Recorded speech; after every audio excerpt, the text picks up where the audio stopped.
Critics of the church like to hit us with the big list, the Gish Gallop, the litany of concerns meant to overwhelm. But what happens when the Gish Gallop is undone? A new book by Matt Roper feels like a time-lapse of decades of flops and failures from the critics.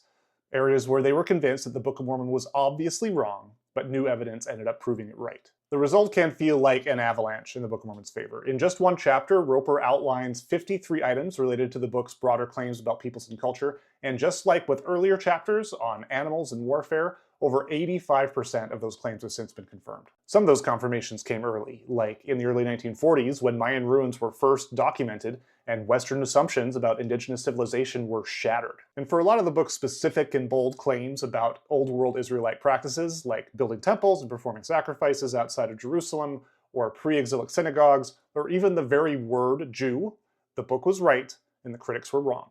And it feels like things are accelerating. It wasn't that long ago that LiDAR peeled back the Mesoamerican jungles to reveal heretofore unexpected wonders. Highways, roads, building complexes, a ton of stuff that ended up adjusting population estimates upward by the millions. And yes, it would be nice if we could find a stone tablet with the names Zarahemla or Nephi etched in nice Hebrew lettering, or maybe a temple motif with a bearded guy with holes in his hands and a caption that says Jesus was here.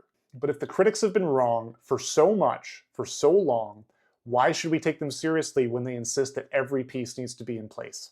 If our forebears could hold fast to their faith when they had almost none of this new knowledge available to them, who are we to ask for greater signs? Check back next week as we keep on trucking through Roper's book, this time talking about the Book of Mormon's unusual and surprisingly ancient personal and place names.